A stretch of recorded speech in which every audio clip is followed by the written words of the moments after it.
Welcome back to the Sideline Live podcast. You can follow us over on Twitter and Instagram at the Sideline Live. We'd love to hear from you. On episode 97, I'm delighted to be joined by former professional soccer goalkeeper and 2013 All-Ireland winner Shane Supple. On this episode, Shane discusses leaving professional sport at age 22, the importance of a second career, training behind Stephen Cluxton and so much more. I thoroughly enjoyed chatting with Shane, so I hope you enjoyed the episode. Hi Shane, thanks a million for joining me on the podcast. No problem, alright. Before we get into everything, I'd like to give the listeners about 30 seconds or so to give themselves a bit of an elevator pitch to those who might not know who they are. Jesus, where do I start? Played professional football in the UK from the age of 15 to 22 at Ipswich Town. Retired at 22, came home, played GAA with my local club, St. Bridget's, for 6 years, as well as the Dublin setup for 1 year in 2013, Jim Gavin's first year. Won a club championship with Bridget's 2011, and went back playing soccer in 2016 with Crumlin United, and eventually ended up back in the professional game here in Ireland with Bohemians before being forced to retire in 2018 through injury. And now coaching with Bows in the academy and doing a bit with me GA as well. For you growing up, where did the dream start to play professional football in the UK? Probably down in the mini leagues in Verona, my local club in Blanchardstown, where we played with for 4 years or so before moving to Home Farm. But that's where it kind of would have started, around 6 or 7 years of age. That's my first memory, really. And when did you realise you had a bit of talent? Was it kind of around the teenage age when States start calling, or did you always have this kind of belief that you were a talented goalkeeper? It's hard to know. I think a bit of attention started to come around probably around 11 years of age, really, with clubs in the UK even starting to show a bit of an interest. There was 1 or 2 trips that I was selected to go on, to like Man United and that, so I was in the Manchester United School of Excellence kind of as well for a bit. So they had it set up here in Dublin. So that was kind of the start of it, really. And yeah, from there I felt, this is what I want to do. And obviously it kind of grew from there, and he's lucky enough to get the opportunity then to go across the water. Is under 11 too young from your hindsight looking back? Is that a very young age to have UK clubs coming over, or is that kind of the way soccer works? Nowadays it would be. Back then it was, I suppose, a little bit of a free-for-all in a certain sense. The way they dressed them up, they were kind of visits, or there was different ways of disguising, I suppose, rather than calling it a trial. But it was a way for them to get eyes on, I suppose, the best talent here in the country. But yeah, I think nowadays obviously things have changed, society has changed. There's lots of distractions and that out there. So, but back then there wasn't any social media or anything like that. You couldn't really get too carried away with it, I suppose. But yeah, for the majority, I'd say it's far too young, But back then it was exciting, obviously, for me and a few other lads. Mm-hmm. What do you think set you apart from the rest of the players to be getting those called in and have clubs looking at you and eventually getting the opportunity to go over? I suppose work ethic definitely helped for me. I was always driven to be as good as I could be, even at a young age, without kind of having any real form of quality coaching, particularly goalkeeping coaching. But yeah, I was always quite driven. I probably took a lot of responsibility without even really understanding it, at that age. And I think that definitely helped me as I kind of progressed, through the years, and that things didn't faze me really. I think definitely as a goalkeeper that helped. If mistakes happen or that, I think I had a good ability, which is a nice skill to have, to be able to forget things. So I think that definitely helps, particularly as a goalkeeper. So yeah, I think a couple of those things definitely played into it. I was reading up before we recorded that there was 9 players from your home farm team that went to the UK. That's pretty phenomenal. What was that setup like with that underage group, or was it just this, every once in a while with every club and every sport, there's just this brilliant crop of young players that kind of just come together with a bit of chance, a bit of time? Yeah, I don't know. It's a strange one. We had them people from all over back then. You could travel from all over the country. You could come up. We had lads from Kerry, lads from Athlone at one stage as well, lads from Tipperary and that. So we had them from all over. I just think it was a bit of a luck, and that we all came together at once. And we were a good bunch of lads. We got on well together, and with the coaches we had there, we tried to play the game the right way. Back then, we weren't overcoached or anything like that. To I suppose the extent that coaching is nowadays. I remember just training was go up, do a few drills and skills, and kind of straight into games and that, and that was it. Like really, but we did try to play the game the right way, and we had massive success. With home farm at that time, I barely touched the ball for a couple of years. I don't know how I managed to get away in the first place. But yeah, like it was just, I think it's the freak situation that we managed to get 9 of us across the water in the end.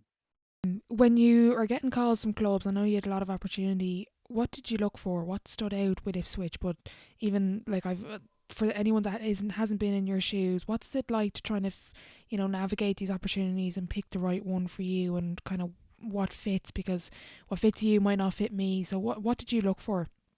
And there's probably a couple of things really, and I was lucky enough that I saw the bigger picture, I suppose, and I think that comes from parents as well, understanding that. But ultimately, it wasn't my decision. So for me, it was the opportunity to progress into the first team, and was that pathway there for me? And absolutely, it was. At Ipswich, they had a great tradition of producing young players.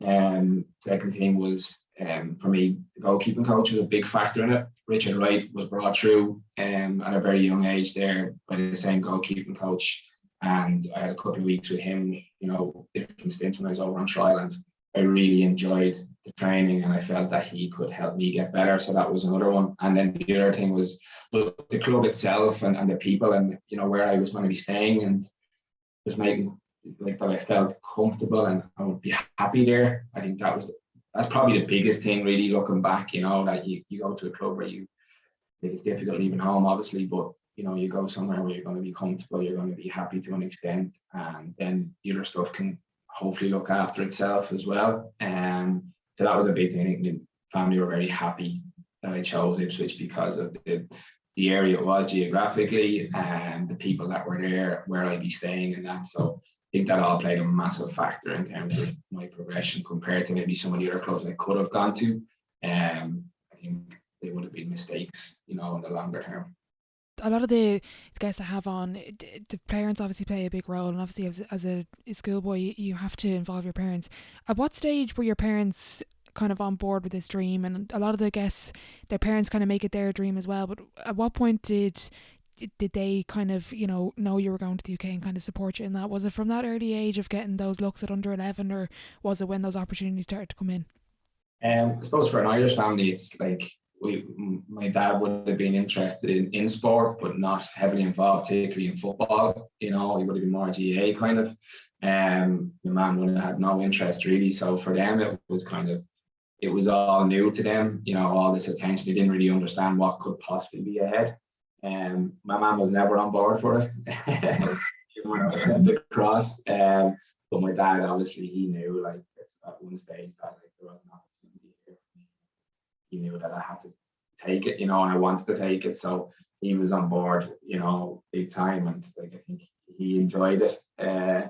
Most of my career in that sense, but my mother never got on board with it. Like she didn't want to lose me across the water. So, but it's difficult for Irish families that don't have an understanding of how it works and that. But we were lucky enough, with the club we ultimately chose, or I chose in the end, that I was well looked after. Didn't have to worry about that side of things. I wasn't in a big city with loads of distractions or anything like that. I could concentrate on my football, and I think ultimately that played a big part. When you go over there, we all play sport to enjoy ourselves. That's why I'm still hanging on playing just about. When you're over there, and we've kind of realizing maybe a little bit older, when you're like, this is my career, it's my job, this is everything sort of weighing on how I train and how I play this weekend. Where's the enjoyment part for you in that? Is it that competition level? Is it striving to become better? For an elite athlete, where's the enjoyment part in elite sport? Like I never saw it as a job, to be honest. It was always kind of living the dream as such. You're doing something you wanted to do from a young age. You know, you're out every day on the training pitch. You're fit. You're healthy. Yeah, I wanted to be the best I could be every day I went in. I tried not to waste any day. And tried to get better every single day out there. If someone said to me, if you jump over that wall, you're going to get 1% better, I would have done it. Like, so it was massive enjoyment. The games obviously is ultimately at the end of the day, end of the week. It's what you train all week for. So yeah, they're massive, and you want to win. I think I had that instilled in me from a young age, from the different teams I would have played with in school, right up to schoolboy football, GAA, and that to win. I played to win. So yeah, there was always like massive enjoyment, particularly when you're on the pitch, training pitch, and that. But there's other stuff right as well that plays a big factor as well, whether you enjoy it or not, ultimately. So I think other stuff outside started to creep in. After a couple of years of me being over there, kind of question whether this was the right path. So yeah, there was decisions to be made. Obviously, what turned out to ultimately me coming home in the end. Yeah, I wanted to ask you about that. Even when you go over, and it's with friends of yours, let's say we were friends, and I wouldn't understand the soccer setup much, and it's like, God, Shane is living the dream, being over in the UK, and I see him going, he's training with the first team, then he's getting his debut. Is it all what it's cracked up to be when you're actually in it? From an outsider's perspective, we don't know what it's like, but for you, is it really what it is, built up to be, and what you dreamt of growing up? No, ultimately it wasn't for me. But again, like, that's my point of view and my perspective on things. I had a certain, perspective on it, like what it should be or what I thought it would be, and ultimately it didn't turn out to be that case. Again, looking back from where I came from as a kid and growing up in teams, and that we played for each other, with each other to win for the team. But a lot of individualism comes into it in the sport over there. I felt people looking, and not just players, it's coaches and that, looking after their own backs. Obviously the money in the game is massive, and I think that plays a massive factor in people's approach to things and how they handle themselves or hold themselves. And I just didn't like what I was seeing over there. Probably quite naive in that respect, because I thought, like, we're all here to win for the club and get promoted or whatever, win a league or do as well as we can. But I just didn't feel there was that care or dedication there to it. And I missed that from playing teams at home, and I felt I had to make a decision whether I wanted to continue over there for the rest of my career, playing in teams potentially that were like that, and maybe jumping around from one team to the other. So I just, I suppose I came to a decision in the end that it was best for me to step away from the game with was a year left on my contract at the time, but I just didn't feel I was enjoying it anymore. On the pitch, training, all that kind of stuff, I really loved that. The gym work, all that kind of stuff, that was great. But just the people that were around, I just didn't want to be with them or involved with them. I didn't feel I was getting out of it what I wanted to get out of it or what I thought I should be. So again, that's just how I felt, and the way I was. But yeah, it's not all it's cracked up to be. There's a lot of time over there where you're kind of sitting around doing nothing, particularly as a young kid. You don't know the area that well. You don't have family or loads of friends or anything like that over there. So you'll be sitting in the digs from 1 o'clock in the day till you go train the next morning. So it can be quite difficult for lads. Obviously, there's so many stories about the homesickness. But that wasn't an issue, like, I suppose, for me in the beginning. It was more later on as I kind of got into the first team and saw that these lads actually don't really care, whether we win or lose on a Saturday. So that just kind of irked me a little bit. And over the course of 3 or 4 years, really, I kind of carried that and battled with that kind of, feeling, whether I should go now or just give it another chance or go on loan and see if it's different somewhere else. Did all that. I felt they gave it every opportunity, but it just ultimately it wasn't for me in the end, and I decided to come home in 2009. Okay, interesting. And to those that don't understand what's going on, particularly maybe those just outside of, let's say, your inner circle, how do you articulate that to somebody that's that I would have been looking at you, living the dream, and you've now stepped away from professional sport at 22. Most people be like, Jesus, what are you doing? This is a big opportunity. Did you bother trying to explain it? Did you just keep the head down and just kind of keep going with what you were doing? For a little bit, I did try to explain it. I probably couldn't explain it myself really well enough because I didn't know myself, I suppose well enough at that stage to be able to articulate it. But then it came to a point where I couldn't be bothered anymore trying to explain it. I get why people would question it, and go, "You're crazy, you're mad, giving up the opportunity financially, all that kind of stuff." I do get that, but same time, it's my life, and I want to do it the way what I want to do and how I want to do it, and I wasn't getting out of it what I wanted to get out of it. So, I think I'm better able to now kind of articulate that and the reasons why. And still, people won't understand that, won't get it, and will question it, the whole time. But again, I kind of feel sorry for them sometimes. But for me, it was time to go, and ultimately, it turned out to be the best decision I made. To be honest, what materialized later on in kind of life and my career and that. Was it an adjustment period coming home for you, back to Ireland, back to Dublin? You stepped away from sport completely, but even, you had to go back and repeat your leaving cert. Yeah, it was, and probably they were playing back at the worst possible time as well, in 2009, the economic crisis, and the whole world was crashing down around us. So, that was tricky. That was difficult. Particularly going back to education, and that wasn't easy. And then, my plan didn't materialize in terms of joining the Guards and that, because of the situation in the world, and recruitment was frozen there for 4.5, 5 years and that. So I had to figure stuff out and see what I was going to do. So that was a bit tricky and difficult, at that time. So jumped around a little bit doing different things, and that was a kind of a tricky enough time for a number of years there. But ultimately worked out in the end, kind of figured things out. But it was quite difficult, for a number of reasons coming back.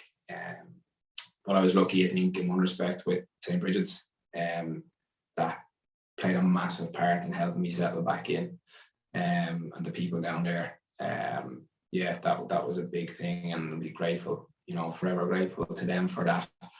So I was lucky in that sense.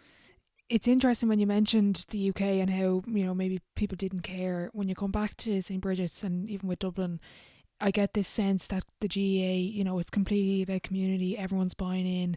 The whole, obviously when you've won the county championship, the whole club and the whole community is out supporting you. Is that probably, while the GAA is now becoming this elite performance, while they're not getting paid, it's basically nearly pro sport at the intercounty level. That community factor hasn't left it yet. Yeah, I definitely think that's a big thing that I missed, and I got that in Bridget's 100%, from the lads down there. We're lucky enough, I think, with the sport in this country that, players are there because they want to be there and they want to do well for each other and for the club or the area or the county or whatever it might be. So we're quite lucky in that respect. I did miss that, as well. So we had a great bunch of lads down there, great management and that. We had a couple of really good years, and it was just really kind of helped me kind of in my head go, you made the right decision here, because I was hoping it would be like that, and it actually turned out to be exactly as I pictured it, which doesn't often happen. So I was really happy the way that panned out with the club. But we're really lucky to have that here, and hopefully we'll never lose that, although it's moving more and more into the kind of professional side of things in every sense, but I suppose monetary sense in terms of pay. When you come back, and obviously you were had so much success at Bridget's, you were drafted into the Dublin team with Stephen Cluxton ahead of you. Even with professional sport in the UK, how much of elite sport is down to talent versus opportunity? It's kind of come up a couple of times where we could be on par, talent wise, but you just got the opportunity to go and I didn't. Is there a percentage you could put it down to without pinning it too much of talent versus opportunity in elite sport? Yeah, I'd say it is. It's hard to say what percentage would it be. I'd say it would be a small enough percent in terms of opportunity. I think there's certainly lads there that would be late developers that, were kind of cast aside far too early and didn't get the opportunity, and probably that had a massive impact on them and their commitment maybe and that to the sport. So they never really got the opportunity to see where they could actually end up, or the level that they could end up at. So I think, yeah, definitely, particularly the way we do talent ID, or did it back then. Probably there was a lot of players that, could have come through, even in my team and home farm, we had Chris McCann, who, didn't go across till he was 18, to Burnley, and probably ended up having one of the best careers out of all the 9 of us that went across in the end. So I think there's a lot to be said for those kind of lads being given the opportunity to progress at their own rate, and they're probably better placed to have a successful career because they've had to fight that a little bit harder as well. But yeah, it's hard. It'll be a small percentage, I would say, but there's definitely people that have missed out because they're too small at a certain age, not physically strong enough or whatever it might be, and they've lost out. When we're talking about the current League of Ireland and young players at the moment, obviously with Brexit they're not going to the UK maybe as early. I know it's maybe for Cathal Heffernan, he's obviously gone to AC Milan, but do you think that's going to benefit the players, let's say from an education point of view, the league from the talent point of view, that they are staying, or is it a case for individually that they're missing out on this opportunity to go over early and be exposed to this different level of football from an earlier age? I think there's some that will possibly miss out because they're ready to go and they're probably going into a more professional environment with better coaching than that at a certain stage. But I think overall, I think it will be better for our players. I think we'll have, more success stories from players going over at 18, having maybe come through academies into a first team in the League of Ireland, maybe playing, 30, 40, 50 games and having a better understanding of men's football. I think the challenge then for them is when they go over to England, are they going into a 23 setup where probably a step back for them? I think the best case scenario is players playing, here maybe 18, 19 years of age, going across straight into a first team. I played with Warren O'Hara, who went across to MK Dons. He's played over 100 games for them. They nearly got promoted this year. He's played every single game, I think, for them this year. Good head and the shoulders as well, but I think lads like that, I think will have longer careers in the game, will be more prepared to go over. Obviously, educationally, they'll have completed their leaving certs. They'll be more mature, you would imagine, going over and better prepared to deal with, the trials and tribulations that come up over there. So I think overall it will be better. I think we've got a long way to go here in terms of what we do as a country in terms of producing players and helping them in terms of facilities and coaches and stuff like that. We don't have an industry here for it yet, so we're a long way off ourselves and kind of helping lads get there, but it's going to take time, obviously, with the situation in the FAI and all that as well. Doesn't help. Yeah, exactly. You spent a bit of time with Legacy Consultancy as I think you were, was it a sports agent or sports consultant? You were planning on, getting involved in sport in a different angle, but I think in the end you said you weren't a huge fan of, even the industry. It didn't really appeal to you from that sense. Yeah, I probably had some ideas myself that I could maybe change things a little bit and approaches and help players and their families and that. But it's tricky in Ireland. There's so many agents coming over here or based here, and they're promising everything under the sun. There's dodgy stuff going on. It takes time to build up that kind of stable of players as well, and to make it viable, I suppose, as a business as well. But yeah, I suppose the murky world of football agents and that, I kind of saw some things, and again, as much as I kind of had idealistic views and how I could do it and make things different or do things differently, we gave it a go for a good while. Met some good people and helped some lads out and that, but I think we didn't see a really viable business in it longer term, in terms of the way things were done and had to be done to get stuff over the line. It kind of wasn't matching with our values and that. So I decided to kind of move on from that. And that was probably during that period of 6 years or so when I came back from England, where I kind of figuring things out and where I could fit into the world and that. So, but it was a good experience and definitely and helped kind of inform me for decisions later on as well. I want to talk about Gaelic football for a few minutes. When you're coming back, how long did it take for your natural Gaelic ability to come back from the soccer? Was there much of an adjustment period on the pitch for you between the two sports? Not really, to be honest. I hope the lads would say the same. But I think I kind of slotted back in quite quickly.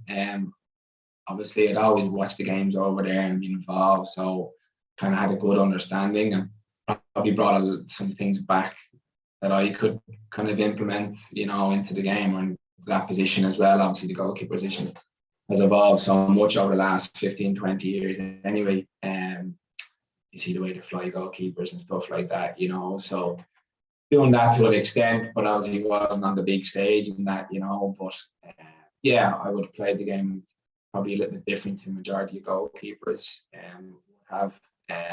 And that's probably bringing in some of the way I played the game in England as well. I would try and involve myself as much as possible, be a good communicator, and would play quite high up, and would read the game decently, I would say. So I was a little bit different, I think. Yeah, so I think from my experience in the UK definitely helped, I think, in terms of how I played the game. GAA here, and helped the team and that, brought some different things in terms of my style and that. So I was nearly a defender at times there, but comfortable on the ball and that as well. But obviously there's not as many, I suppose, responsibilities maybe in terms of the role as there is in soccer. Like, you have a lot more to think about and deal with in soccer compared to Gaelic football. A little bit easier maybe Gaelic football, apart from probably restarts and kickouts. Obviously there's a lot of pressure on nowadays to retain possession and that, so but apart from that, I was quite comfortable with with playing the game. What was more difficult from a soccer point of view compared to Gaelic?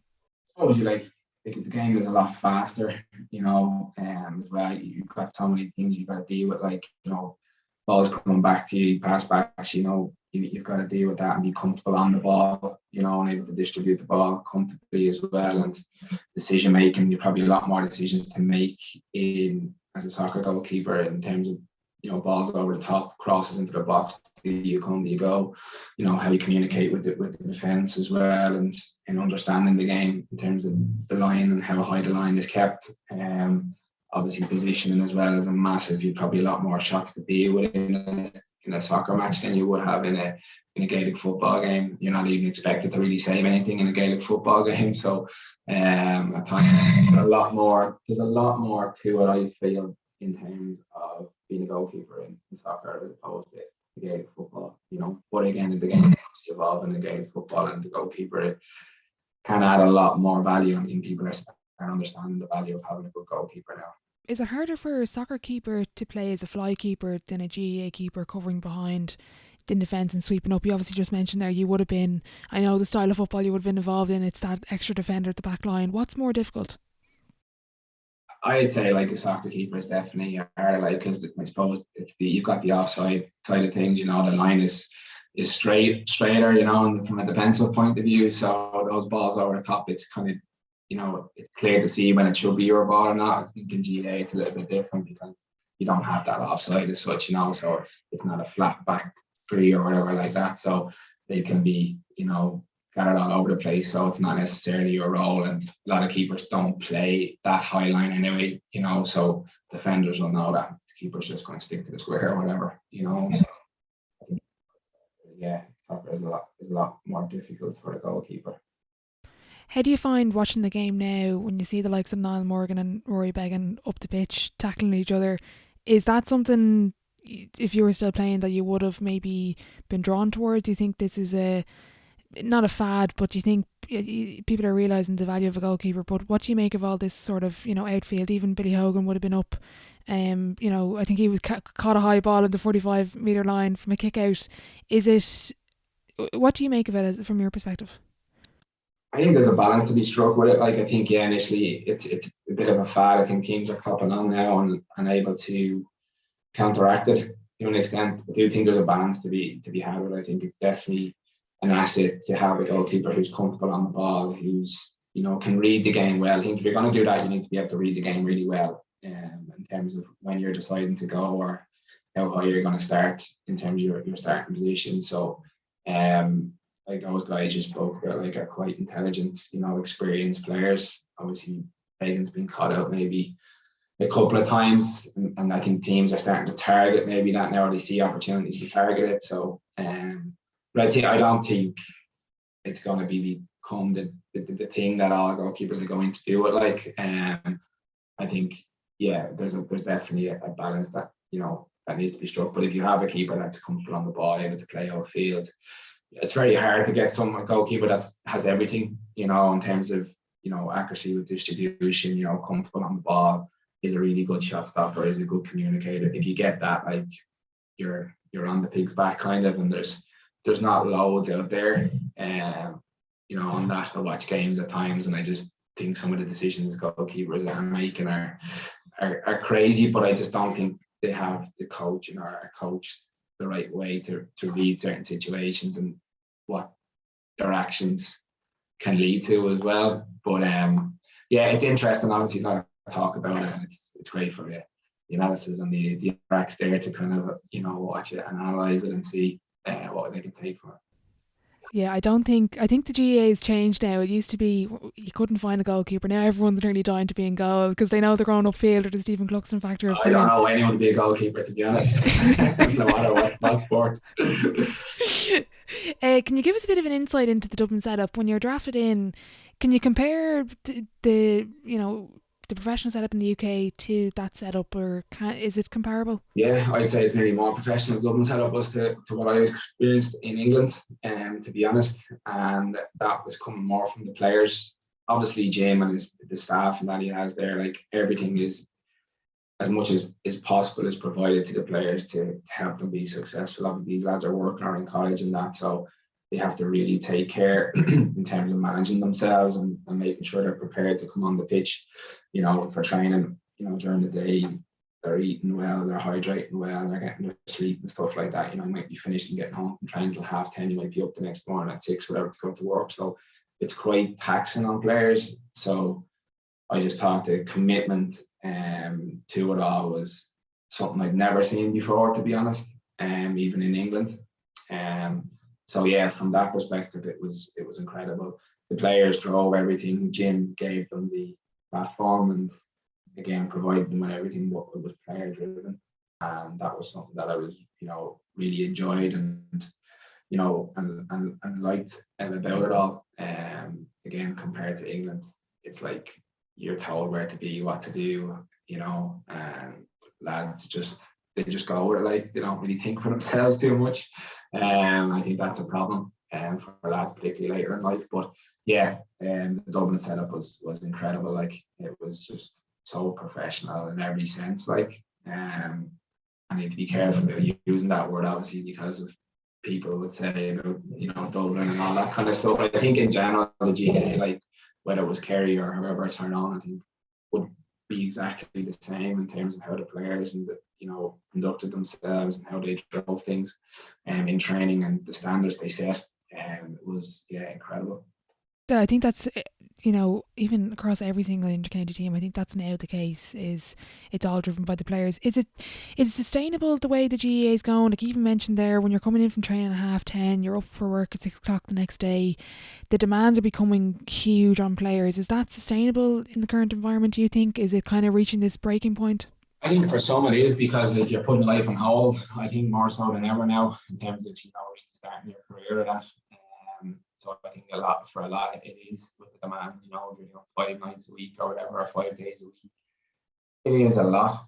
But again, I think anyone who wants to get to the top and be successful and win All Ireland, they will do it if they love the sport. I think. Again, I would have done the same. I would have happily put things on hold. It's probably not right. But yeah, I think it is tricky. But again, how do you change that? Unless you bring in certain rules and regulations to say you can only train X amount, and we've tried stuff like that before, the winter breaks and stuff, you know, ways around it and that. So I think it is, but again, it's, you know, personal decisions for people that have to make, I think, more so, particularly if they come into their late 20s, that and they decide what they want to do, particularly with, I suppose, the situation in the world now with, in Ireland, with, you know, getting a house, you know, being able to provide for your family and stuff like that. It's just, it's out of control there. So again, are you willing to go into your early 30s and sacrifice maybe moving up the chain in the corporate world or wherever you are working? Again, it's going to be on an individual basis, I would suspect. I'll never get him on the podcast, so I'm going to rely on you for this. Can you give us a bit of an insight into Stephen Cluxton? What it's like training with him? He's never coming on. No. So can you give us that bit of insight for us? Yeah, brilliant, top class, unbelievable trainer. Would be quite different to me in terms of goalkeeping, I would say. But I took a lot from him. I think he took some bits and pieces from me in terms of, you know, what I suppose from my background in the UK and stuff like that. But yeah, love training with him. Brilliant too. Worked really well together, pushed each other. We had some good nights out as well. He's a good lad, good crack. I have nothing to say about him. Bad to say about him. You know, he's a top class fella. Obviously, it's so important to Dublin down through the years, that captain the team obviously through the glory years. But yeah, people have that certain perception of him, you know, that, but he's actually a gent. So yeah, I wouldn't say a bad word about him. I'm not looking for the bad word. I'm just looking into even the work ethic. Like, is it true about showing up to training a couple of hours early to be kicking balls over the bar from? Yeah, he'd be there. He'd be the first there. Like, you know, he's lucky now. He's a teacher, obviously. Yeah, no, he'd be there. He'd be there the whole time. Like, yeah, someone that got every ounce out of himself, I'd say, and never wasted a moment. Did the extras. Yeah, and obviously he's had the career he's had, and he'll go down as one of the best ever. So, yeah, he was an incredible, driven individual. When you're going into those sessions, and you know, even you said it yourself, kind of, you know, being behind him, he was a revolutionary in the game. What's it like, that conversation with yourself? Kind of going in, you're putting in all this commitment and maybe not seeing the reward out of it, and I mean reward is in playing time, because we play sport to play games.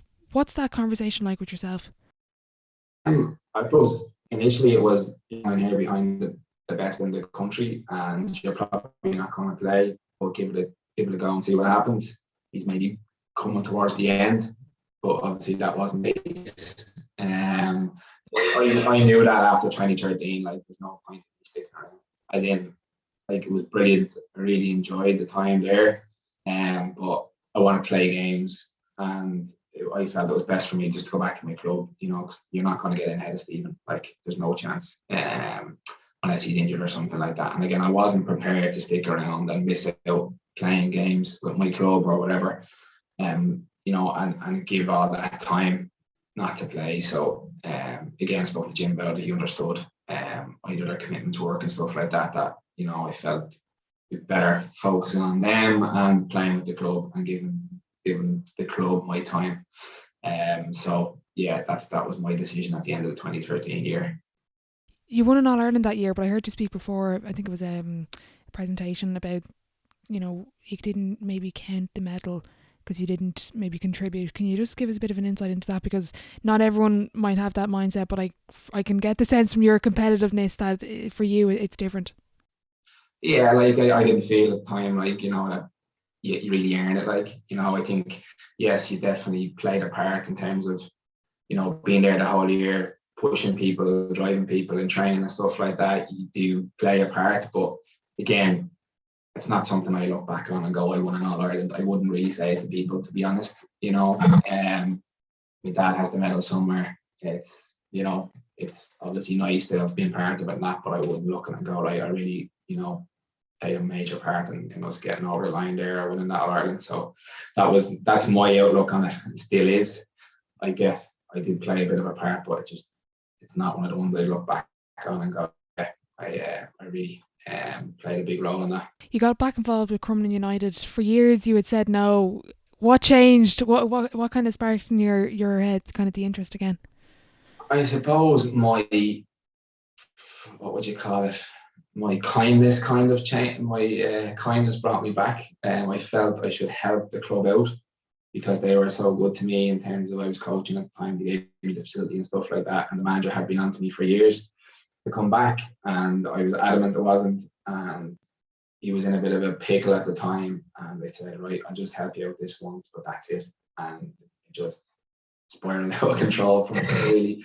And I ended up staying for the rest of the season with them, and probably one of the most enjoyable seasons, half seasons that I've ever had with the group there. They were a great bunch of lads, and we obviously won an FEI Intermediate Cup final in the Aviva. But the run we went on there, we probably had the hardest run to get to the final, and we won the final handy in the end. But it was brilliant. Really enjoyed it then in the end, and obviously clubs came knocking on the door then, and I felt it was I wanted back into it at a higher level again. So I joined Bows in 2016 and straight into obviously finishing with Crumlin and straight in. They were halfway through the season, the League of Ireland. So I joined them, was in with Bows. And you were playing a bit with Bridget as well as Bows at the time, was it? Yeah, that was part of the agreement. Where clubs would agree to it. Bows were the only club that would agree to let me play. It was probably in hindsight a bad decision, obviously with the injury down the line, but I felt, I had to stay with Bridget as well. I wanted to, and the club were a big part of my life as well. So I wanted it, but it wasn't feasible. Like then, especially those times, like back in the day, you probably could have done it a bit better, but it was too hard in the end. So gradually kind of had to step away from Bridget's and just purely focus on Bowls, really. You were called up to the Irish team for friendlies in 2018. Obviously, you didn't get a game maybe, but did that give you any closure on your soccer career, kind of reaching those heights again, that, maybe the opportunity with the UK didn't work out? Was it always this itch you wanted to scratch, or was it just kind of good to get that call up? It was just like opportunity came up, really. It was nice. Like I was 30 odd, I was 30, 31 maybe at the time. Like I'm not the future, I'm playing the League of Ireland. It was great for the club and the league at the time, I suppose. More so for me, it was like, yeah, it's nice. It's like, yeah, I could have done this. I reckon I could have made a very good career for myself. I could have potentially played for Ireland at some stage. So I think from that point of view, I was happy, with that. It was nice to kind of meet some lads that I played with 10 years ago, or that, and that I hadn't seen. But yeah, there wasn't like what could have been or anything like that for me. It was actually more, yeah, you made the right decision in the end, even more so probably than you thought. So, but yeah, it was a nice experience, to be involved. Obviously, played against the world, who ended up being the world champions, France as well that year just before they went across. So it was a good experience. You had to retire then again for the second time. Obviously, this time it was through injury. How difficult is it to retire through injury and, not being able to kind of, decide for yourself, when you were going to finish up? It probably would have been more heartbreaking if I had been younger, to be honest. I think for me, it was difficult initially in that, but I had a really good time playing career, I suppose, whether it was GAA or soccer, and I can look back on it, with good memories and that, and with no regrets. I suppose I feel like I got everything out of myself that I could have, and I didn't waste any time, I suppose. So I think from that point of view, it was a lot easier for me to cope with and deal with. I didn't want to retire, obviously, but yeah, I think from that point of view, it was easier to handle. Looking back on what I did, how I did it, gave me a lot of, I suppose, comfort in that in the end. So yeah, that made it a bit easier. Do you think if you hadn't gone back, that you would have if you would finish up at 22 and, you know, left it at that point and put a full stop there, would you have maybe at this point now looking back with regret, or would have made any difference? I don't know what it would have, to be honest, because you don't know what you don't have, I suppose, in the end. So it would have to be, you know, I don't think so, because I was so adamant when I, you know, initially came back for those 6 years. I thought that I wasn't going back, and I probably would have happily stayed playing the GAA, to be honest, and probably would have been okay, because I wouldn't have ever scratched that itch, I suppose, or that itch wouldn't have ever come up in the end. So yeah, I don't think so, to be honest. I've listened to, I think you did a podcast before. I want to ask your advice, particularly of a lot of, you know, teenagers, maybe young athletes playing. What advice do you give them on building a second career? And what I love about, I don't love it, but with what I'm doing now, I have sport, I have this, and I have an actually completely different career. And I love the way I can bounce between all of them. I'm not the type of person that can put all my eggs in one basket. But what advice would you give athletes that are currently playing and have aspirations to play at the elite level on building that second career, because sport doesn't last forever, as we know? Yeah, I think like the biggest thing is to like figure yourself out, and you know, your interests in that, and try to pursue, you know, roads that will help you maybe down the line, you know, educationally or whatever, to make a career of some sort, you know, in that area. I think it's quite difficult for people nowadays, because, you know, I think we do jump around a bit more. So it's then the old traditional route. If you go into one career and stay in that forever, it's not the case. A lot of people have kind of portfolio careers, they call them, as you were talking about there. They have, you know, a bit of this, a bit of that, and something else, which is great for people who don't like doing the same thing every single day. I would definitely advise that. But I think the biggest thing is to try to figure yourself out as best you can. It's quite hard at such a young age, because only with experience and, you know, relationships and stuff like that do you start to kind of figure out who you really are. That takes a bit of time, but I think, yeah, if people can look a little bit deeper and listen to people who with experience, to invest time in education, or, you know, in those other areas of interest, because I think it will help your sport as well. I do believe that, you know, if you have other interests outside of sport, they will complement it. You'll be much more, I suppose, confident and secure in yourself as well, that if that doesn't work out, you have other things to fall back on. So I think the shackles do come off a little bit then as well. For people, I think that's a big problem with soccer, you know, is that players are not educated. So it's the be all end all, and they've nothing else. So they want it so much that, you know, it impacts their performance, because there's that fear, or, you know, whatever it might be. So I think if you have education or something to fall back on, or an interest, I think your game is going to flourish. And that's so it's just, I think it's hard to communicate that maybe to the younger generation, because it does come with experience, that it's hard to kind of figure out yourself, and that there are other things in the world as well, or that you need to have other passions in the world as well as sport. It can't be the be all and end all, and that's coming from someone who would have absolutely told my older self to shut up, because all I want to be is a footballer. But it does, in the longer term, it pays off. Yeah, it's actually interesting. There was a great podcast with Paul McGinley. I'm not sure if you heard it, I'll send it on to you, but he made a really good point in it, where it was himself and a college coach in America. I'm not going to say what college, because I think I have it wrong, but it was the college coach wanted, he was a golf coach, and he wanted his players to be golf or nothing. Yeah. That's it. Whereas Paul made the point of, with himself, it was different. It was golf, but he had a backup, and he felt that released him.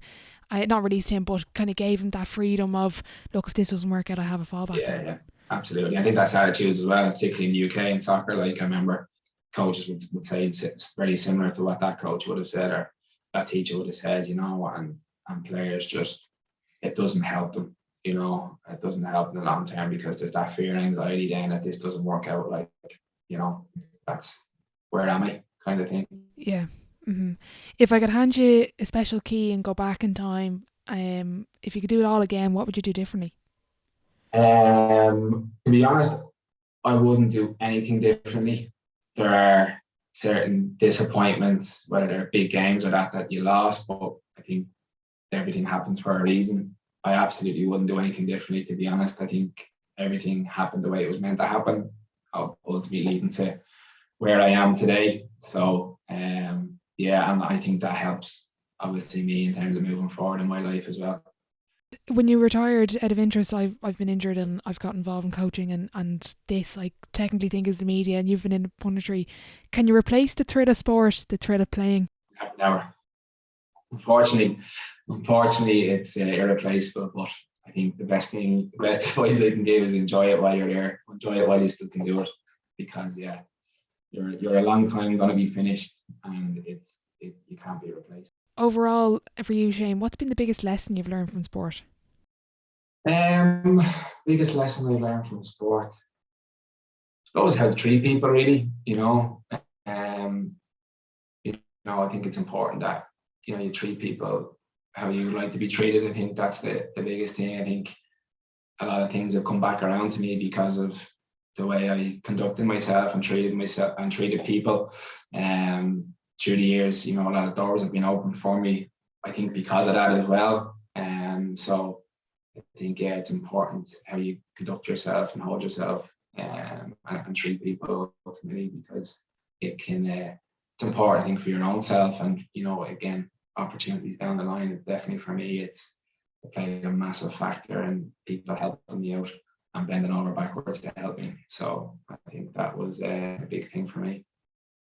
I'm going to move on to the sideline 7. It's the same 7 questions at the end of every episode. You can take it as fire round, thought provoking. It's entirely up to you. Question 1: what is your favourite quote?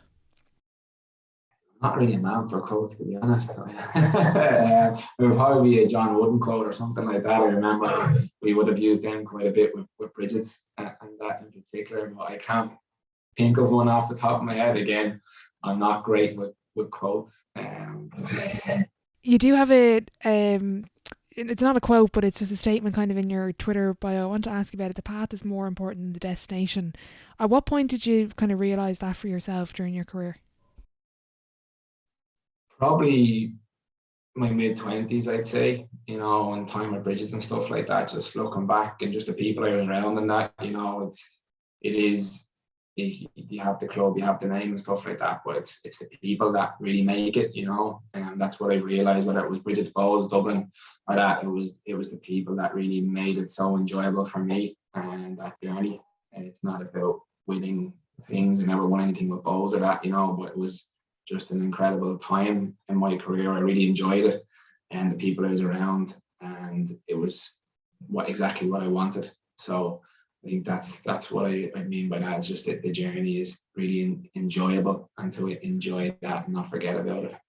Okay, brilliant. Question 2: what's the best sporting event you've been to? And you can pick one as a fan and one as a player. All-Ireland final, definitely. As a fan, I would say, in Dublin in 2011, definitely. As a player, the 2011 Dublin County Championship will never be bettered for me. Question 3: what's been the biggest setback or challenge in your career, and how did you react to it? I was getting dropped with Ipswich at the time. I was 18, I think, and get dropped from the first team. I've made a number of games. I think that was tough. But how I dealt with it was I just worked hard, just got my head down, and didn't moan, didn't mope, didn't give out, and just tried to show that I was going to be good enough to play. Question 4: what's been your biggest achievement on or off the pitch? Getting my education, I suppose, off the pitch would probably be a big one. For me, it was a massive challenge. So, completing that was a big deal for me. So I think that would be more so than a sporting one, I would say. Looking back, what advice would you give your 18-year-old self? Don't take things too seriously, I'd say. I was very tunnel visioned and driven and focused, probably to extreme levels. I think, just to relax a little bit at times. Question 6: who would be your dream dinner guest and why? And you can open up the table to a few people if you want. My dream dinner guest and why? Interesting one. I'll probably go with my old goalkeeping coach. Just again, he was a man I had massive respect for, but probably didn't have too many deep conversations with him. So I'd like to kind of ask him a few questions from back in the day. Who else? Jerry McEntee is a big friend of mine. I love Jerry to bits. I always enjoy conversations with Jerry. So he'd be another one I'd have there. Yeah, I'll go with those two. Brilliant. A name that's popped up a couple of times has been Roy Keane. Can you give us a bit of an insight into what he's like? Yeah, he's probably exactly as you see on the telly, to be honest. A bit of a schizo. Yeah, he's like, as a manager, probably not the best people manager in the world, but he's driven. He wants to get the best. You know, he expects the best. He demands the best. People can't deliver on that. Sometimes it's not good enough for him. You know, very funny man. Comedy and stuff like that. And sometimes when you get him on a one-to-one, like he is a nice fella. But you just don't know what you're going to get with him from day to day. Final question before I let you go. If your life was a book, what chapter would this be called? What chapter would this be called? Contentment. Contentment on and off the pitch, I guess. Yeah, absolutely. Yeah, absolutely. Yeah. Oh, happy where things are at. Brilliant. Shane, thank you so much for doing the podcast. I really appreciate it. The very best of luck with everything on and off the pitch, and I'm looking forward to keeping in touch. Thanks, Orla. You too. Mind yourself. A massive thank you to Shane for joining me on the podcast today. I personally took a lot away from the conversation, and I'll be sure to leave all of his social media links in the description box below if you'd like to reach out. If you are enjoying the podcast, please do leave a rating and a review over on Apple Podcasts and Spotify, as it does help the show grow. The bigger the podcast, the bigger the guests, so be sure to let us know over on social media who you would like to hear from. As always, thank you for listening.